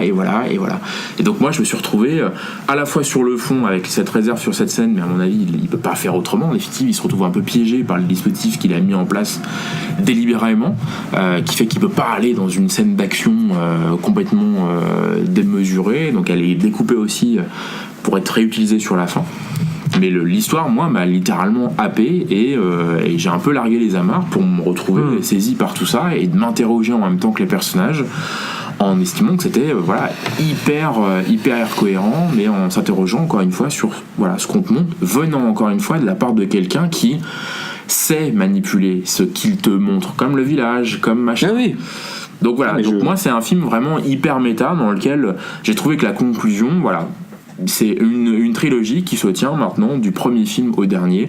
Le fait d'avoir repris des images non pas trafiquées, mais des images coupées d'Incassable, avec une scène qui est remontée, effectivement remontée, mais qui colle. Enfin, Même ce truc-là, Non, on mais pourrait dire, la ouais, scène- c'est un peu moisi, ce twist-là. Ouais, je sais pas, alors je suis peut-être hyper indigent, mais moi je trouve que ça fonctionne. Et du coup, tu raccroches toujours à la mythologie. Là, par exemple, voilà, du trauma originel, on se rapproche de Batman, dans lequel, ouais, dans les comics, t'as plein de coïncidences complètement pétées. Mais parce que c'est un comics, tu l'acceptes assez facilement. Et je trouve que la conclusion de ce film-là, est brillante. Et finalement, c'est au même titre que la trilogie de Nolan sur son Batman, qui est de dire je vous fais un Batman ancré dans le réel, etc., fonctionne. Autant les trilogies des Batman les Batman de Burton se tiennent aussi, les Superman. Maintenant, tu auras pour moi la trilogie de Shyamalan sur sa vision des super-héros, avec tout le côté méta des comics, qui se décline avec cette circonstance assez extraordinaire qu'elle se déroule sur 20 ans de film. Mais voilà, ça crée un tout qui est hyper cohérent, qui est thématiquement hyper riche, hyper intéressant, qui révèle plein de choses et qui se suffit en elle-même et qui, moi, me dit ok, très bien, écoute, chapeau. Voilà, moi j'ai vraiment énormément aimé et alors c'est un peu tout pour le dire, mais ça va être je pense un peu compliqué en termes de ressenti, mais très subjectif, de venir chercher Glass en 2019. À mon avis, je vais faire le lien. C'est faux. Il y aura Hobbs and Shaw. Voilà. Oui, On en reparlera. Avec quoi ? Vas-y. Hobbs and Shaw. Il y a la bande-annonce. Ah oui, Bill of Fuel. Voilà. D'accord. La bande-annonce, ton pote. Voilà, j'en ai mouillé des sous-vêtements. Bon, Glass. Donc, comme je disais tout à l'heure, j'attends cette conclusion. Maintenant, je sais où je vais. Je sais que Split était le deuxième. Je peux reconsidérer Split à l'aune de ce dernier épisode. Moi, à la base, je pars là-dedans vraiment super content de le voir et même très enthousiasmé parce que je partage avec Shyamalan, je dirais, ce qu'est un super-héros. C'est d'ailleurs très distancié de ce que je vois dans Marvel au cinéma, j'entends. J'ai pas une culture, j'ai pas une culture comics de cette génération-là, enfin des comics, des grands comics, je l'ai pas. Donc voilà, j'aime l'idée que le super-héros c'est en chacun de nous, et au-delà de ça, que t'en as qui peuvent certaines fois avoir le petit plus qui font que on est dans quelque chose d'autre. Il n'y a pas besoin de mettre un collant, une cape pour être qualifié de super-héros. Ça me parle la façon dont il concevait le super-héros dans Incassable du coup. Donc là, j'arrive plutôt content de voir la réunion de ces trois personnes. Et vraiment en me disant, là, ça va donner quelque chose. Et en fait, je suis le cul entre deux chaises. Alors, je suis content qu'il y ait un petit peu de recul par rapport à la vision du film, parce que j'ai réussi à décanter un petit peu. Le film parle là-dessus et je trouve qu'il est toujours aussi intéressant par rapport à cette vision de ce qu'est un super-héros. Ça n'a pas bougé depuis Incassable, ça fait 20 ans qu'ils partagent cette même vision-là. Moi, ça me va. Ça me va, et cette scène-là dont tu parles justement de cette scène de combat, moi, elle me tue. Je la trouve géniale, cette scène de combat entre la bête. Elle est déceptive. Ah non. Mais elle est pour. En fait, je me dis qu'un gamin de 15-16 ans qui va vouloir aller voir Incassable, forcément, il va dire non, mais c'est pété. Elle a du sens. Elle a du sens. C'est qu'à un moment donné, elle est assez hallucinante, cette scène, je trouve, parce que c'est une scène qui est en rien impressionnante, mais en rien. Déjà parce qu'elle est filmée caméra à l'épaule, d'un angle assez bizarre à un certain moment, parce qu'elle est assez éloignée de la scène. Elle est soit, donc c'est une confrontation, on spoile rien, entre la bête et Dunn.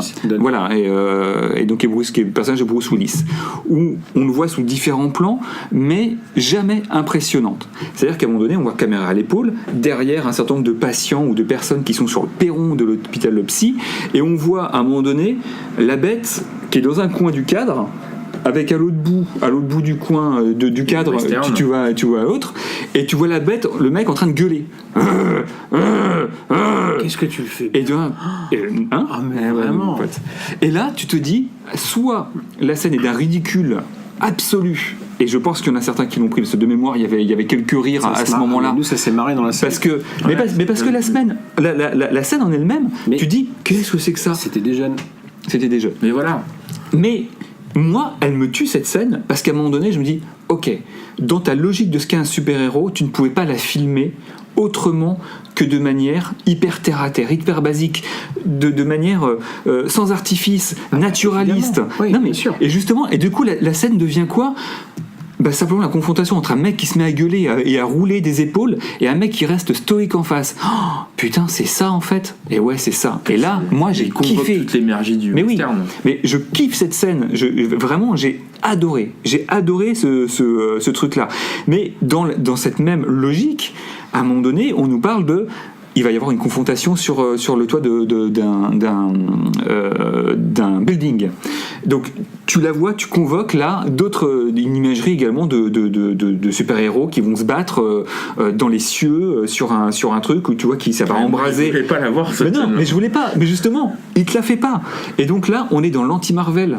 Enfin, je trouve que le mec avec 20 ans de recul, il te dit alors voilà comment est-ce que moi je conçois les super-héros. Et ben en fait c'est exactement l'opposé de ce qu'on vous fait voir avec Marvel et dans l'imagerie qu'on vous donne avec des trucs qui pètent partout. Ben moi ça pètera pas partout. Tes réserves ? Mes réserves, c'est sur le côté pas du tout intègre, je trouve, du film maintenant. C'est-à-dire que c'est un film méta. Mais en étant méta, moi, c'est ce que je t'ai dit en sortant de la projection. J'avais l'impression de voir le Scream du film de super-héros. C'est-à-dire que le film il est extrêmement conscient de ce qu'il est.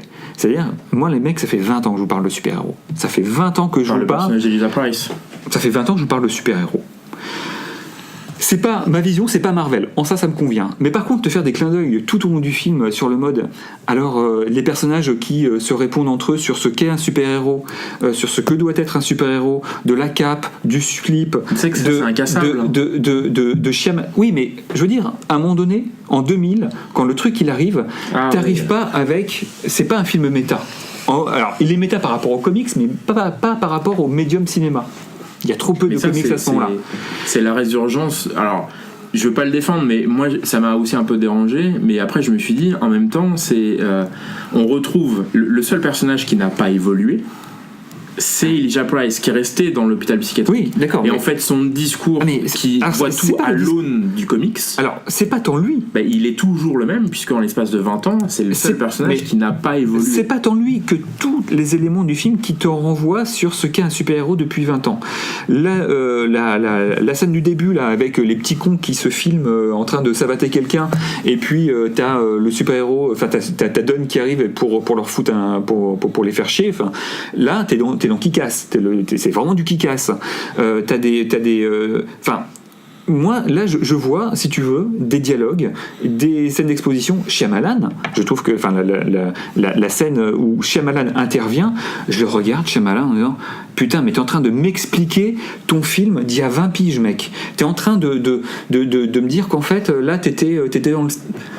Oh putain, mais ça m'intéresse pas en fait. C'est une manière de. Non, moi c'est mon ressenti. C'est-à-dire que moi, ce que j'aime pas dans Scream, c'est le personnage en fait qui est dans Split.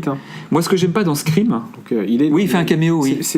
Non, putain, j'avais pas fait. En fait, c'est exactement le même personnage. Bah tu vois, j'ai pas. C'est vrai. Non, j'ai pas gaffe à ça. C'est le même.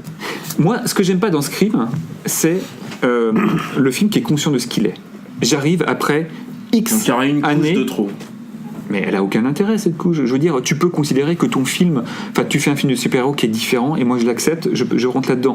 À partir du moment où tu rentres dans le côté méta, mon pote, putain, arrête, mais les sabots sont beaucoup trop gros et beaucoup trop lourds. Ça n'a pas de sens. Moi, je trouve que ça n'a pas de sens. Et vraiment, je déteste Scream pour ça, pour ce côté. Tu veux un film d'horreur, c'est ça. Je vais t'expliquer ce qu'est un film d'horreur. Et là, tout le monde dit, bah ouais, je vois, moi aussi, je vois exactement de quoi tu me parles. Tu vois, ce petit clin d'œil aux spectateurs, parce que tout le monde sait de quoi on parle, et qu'à un moment donné, quand on te parle de super-héros et que tout le monde dit je vois exactement de quoi tu me parles, et ben moi en fait je ris pas avec lui.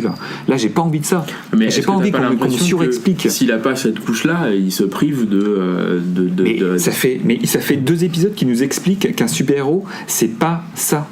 Et t'as pas besoin de nous rajouter plus. Je veux dire, ton message, il est suffisamment clair. Non, c'est pas forcément, c'est pas Marvel, mais il y a toute une frange du comics. D'ailleurs, c'est très drôle parce que les comics dont il parle, c'est pas nécessairement les comics de DC ou de Marvel.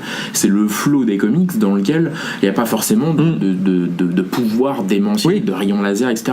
Et ça, c'est aussi une frange du comics que nous on n'a pas forcément parce que on prend que les séries les plus caricaturales ou les plus connues. Mais moi aussi, je l'ai raccroché comme étant ouais, mais si tu supprimes ça, ton audience pour ta cible du film, elle se restreint encore un peu plus. Et à un moment donné, tu parles que t'es obligé de faire du méta. Enfin, je veux dire, en quoi tu. Mais est-ce que toute son œuvre depuis Incassable, c'est tourne déjà autour du méta avec justement tous les dialogues légers price. Oui, mais là en plus, ouais. Enfin, moi ça me gêne. Et puis du coup, tu me parlais de cette scène de réunion. Forcément que cette scène, je l'attends. Je veux dire, je l'attends. Elle m'intéresse. J'aime beaucoup la façon dont elle a été, je la trouve hyper simple, j'adore la couleur, il y a un rose qui est hyper cocon, quoi, il se passe rien à ce moment-là, et moi ça me va, j'aime beaucoup cette scène, sauf que en fait, quand toi elle te questionne, parce que tu rentres dans ce que Shyamalan veut te faire flipper, et te dire, ah, t'es sûr de ce que... Mais moi en fait, je regarde le truc, ça me parle pas, à aucun moment. Je veux dire, ça fait 2 épisodes qui nous expliquent que c'est un super-héros. Et que c'est pas parce que à un moment donné il fait des trucs qui sortent de l'ordinaire c'est pour lui il nous a déjà expliqué ce que c'était. Et là, je vois pas pourquoi est-ce que je remettrai en cause ce qu'il m'a dit depuis 2 épisodes. Parce que moi je considère qu'il te l'explique pas en fait. Il t'insinue un certain nombre de choses. Alors là j'aurais trouvé du coup que c'était très malhonnête de sa part de nous faire 2 films et puis nous dire en fait je vous ai bien niqué, en fait les mecs c'est des mecs mais comme lui, tout le monde et tout ça. Forcément il fait sur la figure du super-héros, mais sur la figure du super-héros. Moi, je trouve qu'à la fin d'Incassable, hormis le personnage de Bruce Willis, c'est toujours dans le doute de ce qu'il fait. Non, il n'y a plus de doute. Il y a plus de doute. Peut-être pour toi, mais en tout cas moi j'ai toujours vu et compris Split le fait que tu peux remettre en cause. Pour moi, il n'y a plus de doute. Jamais dans Incassable, il y a un doute sur le fait qu'on est dans un super-héros différent de ce tel qu'on le conçoit, mais c'est un super-héros. Du coup, moi, j'ai du mal à suivre cette histoire qui, à un moment donné, essaie de me faire croire quelque chose, me faire douter sur quelque chose qui, en fait, sur lequel il n'y a pas de doute, en fait. Donc, je ne sais pas exactement où il veut m'emmener. Moi, je suis prêt à le suivre, mais pourquoi tu m'imposes ça ? Et puis, ce climax. Enfin, ce twist final, alors là, vraiment, je le trouve, mais d'un ridicule achevé, quoi. Je ne comprends pas cette fin. Je la trouve ridicule. J'y trouve pas beaucoup de sens. J'entends ce truc un petit peu plus général pour pas spoiler. C'est pas ce qui se passe avec les personnages. Là, voilà, bon.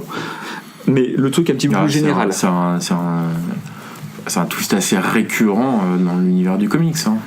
Oh putain, ouais, mais j'en ai pas besoin en fait. Qui est un peu rentré aux choses, d'accord. J'en ai pas besoin, sincèrement. Toujours dans la question de doute et de manipulation de ce que tu vois du public, Split s'arrête en disant on va montrer au monde ce dont on est capable. Et en fait, d'avoir ce contrôle de l'information et de toujours t'instiller, te dire jamais franchement, ça c'est un super-héros, ça c'est le super méchant, etc.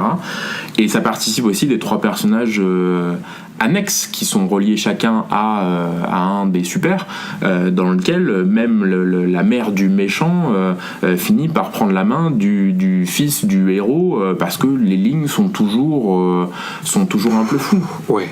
Enfin, tout ça pour dire que, encore une fois, là, Shyamalan, il est vraiment dans la relation que je peux avoir avec lui. C'est-à-dire que j'y vois des moments qui me font dresser les poils. Et vraiment, j'adhère à certains trucs. Et puis le film en lui-même, là, moi, j'ai du mal à le cautionner dans son intégralité, quoi. Je vois pas où il veut m'emmener. Je vois pas cet aspect méta me gêne beaucoup. Et voilà, pour moi, Incassable restait suffisant en lui-même. Vraiment, pas besoin de faire plus. Bon, moi c'est pire que ça. Moi c'est une vraie déception. Très clairement, je suis sorti pas content. Putain, qu'est-ce que t'as gueulé ? Oh non, tout de suite. Et en fait, pourtant, ça commençait bien parce que je retrouvais ce que j'avais aimé du coup. Et en fait, j'étais aussi très impatient de retrouver le personnage de Bruce Willis, vraiment, que j'ai beaucoup aimé de voir.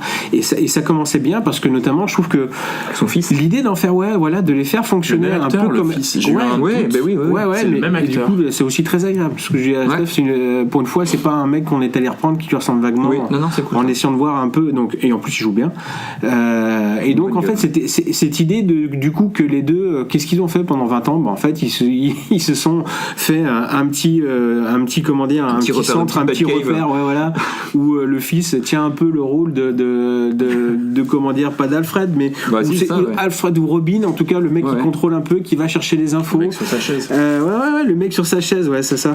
Et puis du coup, son père et qui sont en communication et que les deux font des petits trucs qui sont pas dingues, hein, tu vois, aller mettre une raclée au mec qui font les vidéos. C'est vraiment du kick-ass, quoi.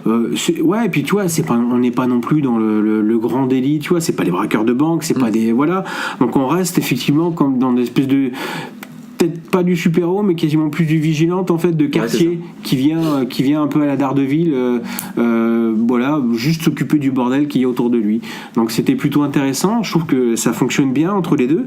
Et puis arrive le moment où, parce que là aussi, ça va très vite, ça s'embarrasse pas trop.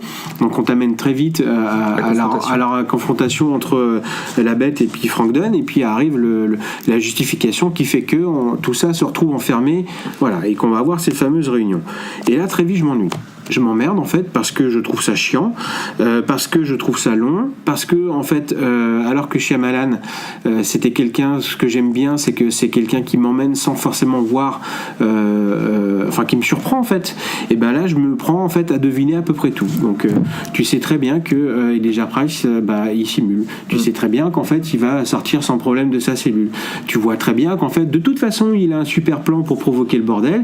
Tu vois très bien que Bruce Willis, il va finir par sortir de sa putain de truc, et tu vois qu'en fait le ridicule achevé du personnage de Sarah Paulson, qui alors là me fait mal au cœur parce que c'est une nana que vraiment que j'aime beaucoup, elle est incroyable dans le O.J. Simpson, c'est vraiment elle mérite mais 100 fois les récompenses qu'elle a eu dessus, et elle est aussi très bien dans American Horror Story, et là son personnage, je le trouve mais totalement con, mais alors complètement con.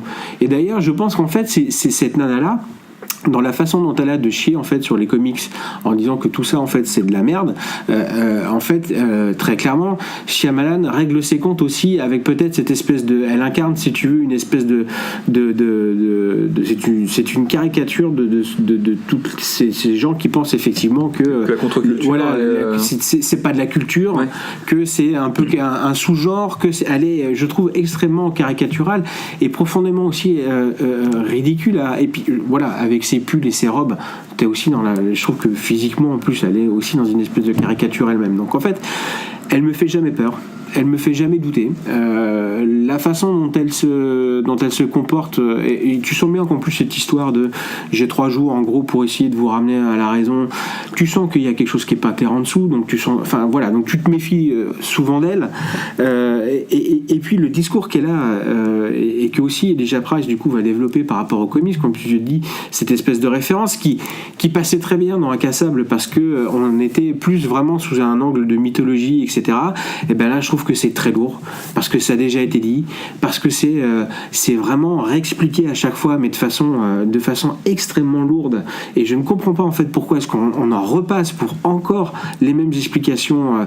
Alors cette fois c'est destiné effectivement aux 3 personnages qui sont les espèces de sidekicks à chaque fois de même si honnêtement la relation qu'elle développe, la petite qui a été enlevée avec la Bête, tu te dis mais pourquoi tu fais ça en fait? Enfin, tu crois pas, l'autre c'est sa mère, l'autre c'est son fils, donc il y a un filial. Parce qu'elle n'existe qu'à travers ce qui s'est passé en fait. Non, c'est une nana qui est derrière les barreaux. D'ailleurs, moi j'ai trouvé cette partie-là de Split assez. Moi c'est ce que j'ai.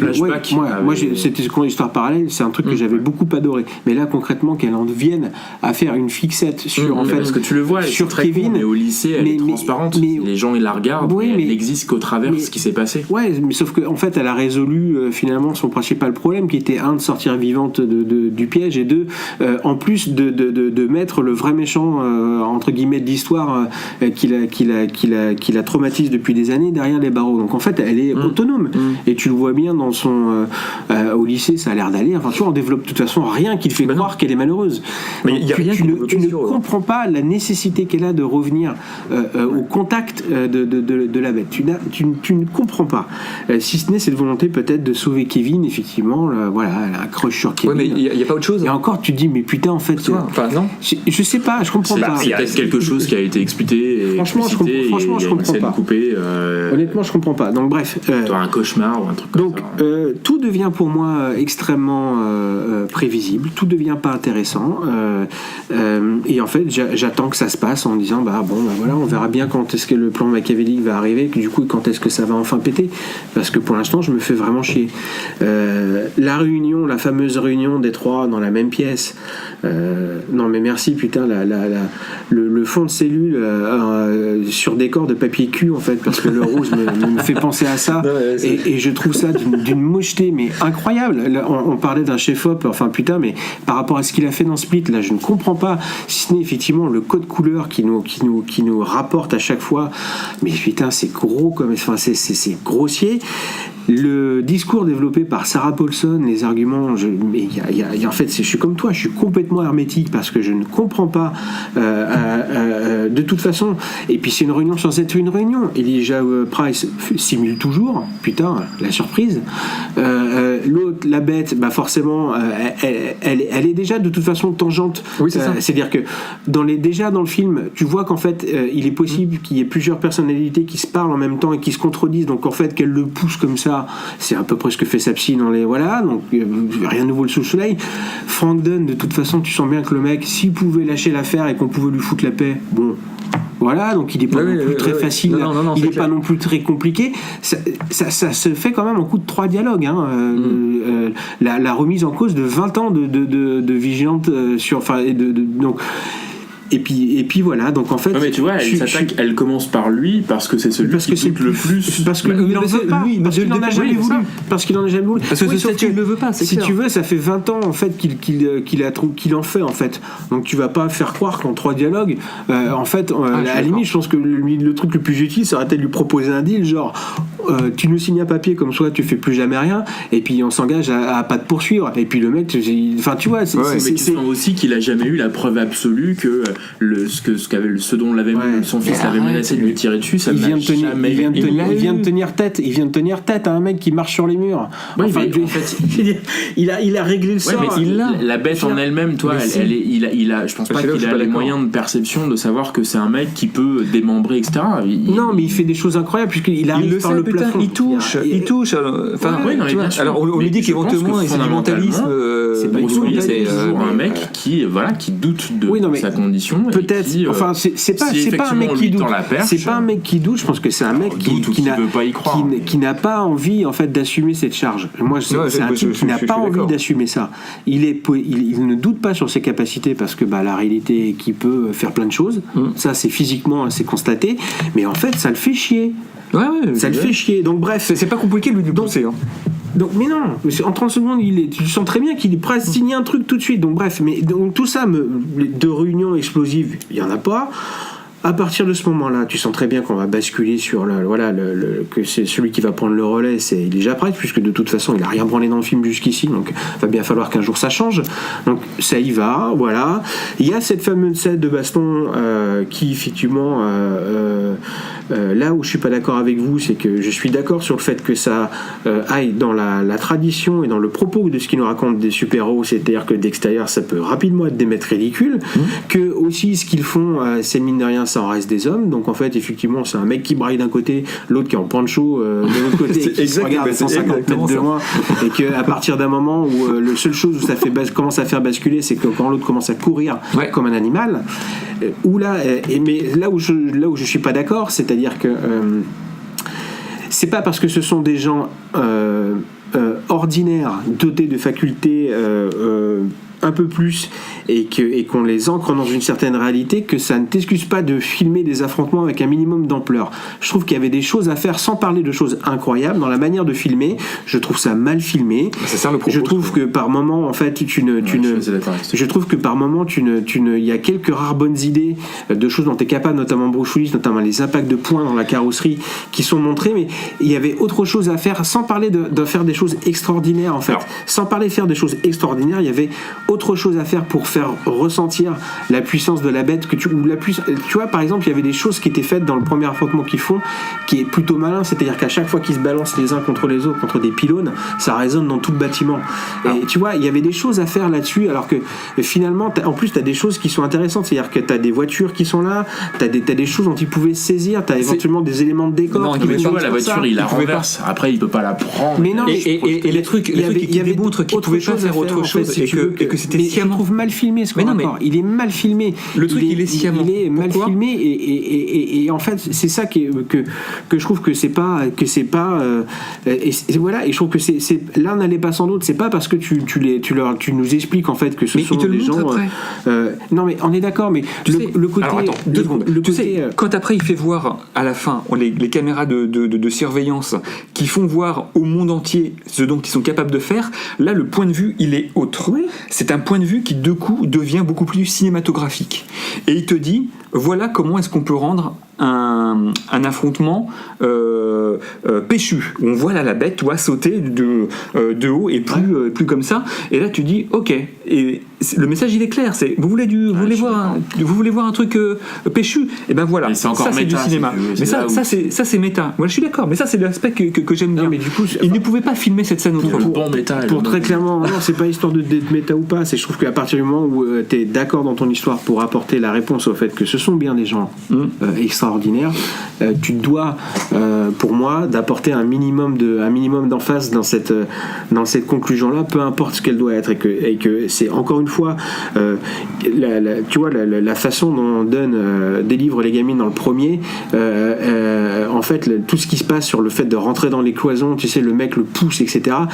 Si tu veux, il faut pas grand-chose pour faire de l'extraordinaire avec de l'ordinaire. Et là, je trouve, ce que je reproche, c'est que c'est pas le cas, en fait. Mais de toute façon, je pense que très clairement, pour en finir là, je pense, moi, que c'est absolument pas ce qui avait été prévu, voilà, que c'est du succès de Split, avec effectivement ce petit twist qui est balancé comme ça, qui est un pari, mais que globalement, moi, j'ai pas senti que c'était une trilogie pensée. Je trouve que c'est pas une trilogie qui est cohérente avec notamment avec Glass, qui n'est pas cohérent, parce que c'est très clairement un film où en fait moi j'ai trouvé que c'était un mec qui savait finalement plus trop faire quoi avec tous les trois. Qu'est-ce que j'en fais? Eh ben j'en sais rien, je sais pas trop, si ce n'est refaire un combat que j'ai déjà fait dans la première partie.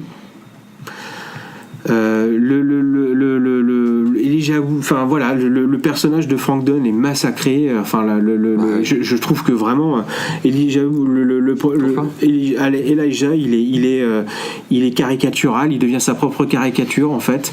McAvoy, lui, il continue. Clairement, il se fait plaisir et puis c'est finalement celui qu'on suit le plus avec. Parce que je pense que c'est celui qui m'intéresse le plus. Avec voilà, mais très clairement. Alors je sais pas ce qui s'est. En fait, oui. Et du coup, et c'est lui.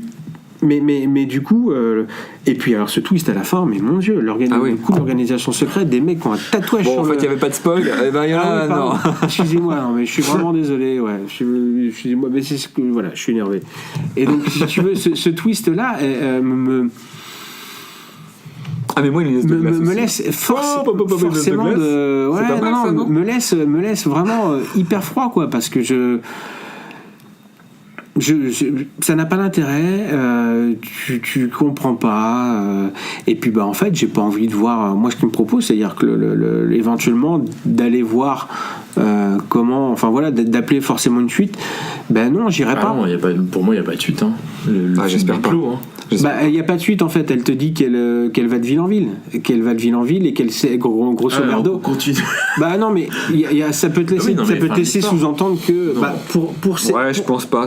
Pour cette ville-là, oui, fin de l'histoire. Ah ouais, non, je pense pas. Tu vas pas les mais je comprends. Ça pourrait te laisser augurer que du coup, on va te montrer, tu vois, à la limite, et avec les trois là qui sont à l'origine de la révélation. Et limite, tu vois, pourquoi pas, si tu veux être. Pourquoi pas, le truc fait, on est déjà à 200 millions de recettes, le truc il a coûté 20 millions, pourquoi pas, à ce moment-là, tirer sur le fil encore une fois. Parce que après, je pense que c'était très intrinsèquement lié à Bruce Willis et autres acteurs. La façon dont tout ça se règle, je suis déçu du traitement des personnages que j'ai adoré il y a 20 ans. Je suis déçu de la façon dont tout ça se règle en 20 minutes sur un parking.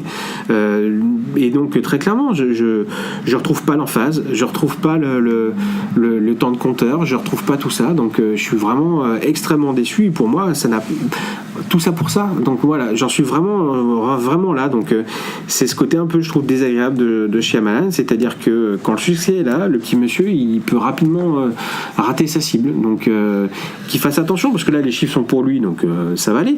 Mais c'est pas non plus un très très bon accueil. Le critique, moi j'ai pas encore regardé. Voilà, qui est un peu divisé. Donc très clairement, j'espère que ce sera quelque chose d'original qui nous proposera la prochaine fois, qui est plus la ressuscité de quelque chose ou la suite de quelque chose, mais vraiment quelque chose d'assez original. Donc voilà. On va s'arrêter là. Yep. Le prochain. Moi j'ai l'idée, les gars. Alors il y a déjà Alita. Alors ouais, il y a ça, oui. Ah oui. Ah bah ouais, putain. Même si vous avez vu Gun, vous ou pas? Ah mais moi je l'ai. Moi c'est le premier manga que j'ai acheté, Gun. Okay. En version je Glénat, connais, mais j'ai pas lu. licence de lecture français. Alors sachant que sur Robert Rodriguez. Ah non, mais ça c'est autre chose. Mais Gun, ouais. On va en parler. Écoute, pourquoi pas. Il y a aussi le podcast Bilan d'année qui est en cours d'élaboration. Ah oui, mais ça, d'année 2017, ça, c'est acquis. Ça, c'est acquis. On l'a en 2020. 2018. Non, mais 2017, on a tellement la bourre. 2020 production. 2020. Ok, en tout cas, bon, vous l'avez compris, Glass divise. On raccroche avec ce qu'on disait sur le fait que Shyamalan peut être parfois un peu un verre à moitié plein ou à moitié vide. Je ne sais pas. En tout cas, je trouve que c'est pas contrairement à Split qui va laisser des traces. Dans slip. Bon, en tout cas, voilà, ça c'était notre avis sur Glass et puis plus généralement sur la trilogie de Shyamalan. Effectivement, Alita, ouais, pourquoi pas. Ce sera peut-être notre prochain retour à ce niveau-là. En attendant, Hobbs & Shaw, évidemment. Puisque moi, maintenant, j'attends plus que ça. Et puis les Marvel aussi, on va commencer la saison avec Captain Marvel, donc oh là là, ça j'ai pas envie du tout. Là, moi ça me tente pas mal. Ah ouais. Le personnage féminin, j'attends de voir ce qu'ils peuvent faire d'un personnage féminin. Bah de la merde. Bon, en tout cas, boule de merde. On vous remercie de continuer à nous écouter en 2019, et puis donc on se retrouve on essaie de faire plus régulier là, parce qu'on a été très un probablement petit peu, pour on va réveiller la bête nous aussi. Alita. Allez, salut tout le monde. Salut. Ouais. Listen to me. Don't move. I want to talk to you. Come on, sit down. Et si je te mets une balle dans la tête, qu'est-ce que tu penses de ça? Vous avez un peu abusé de la bouteille, est-ce que je vois?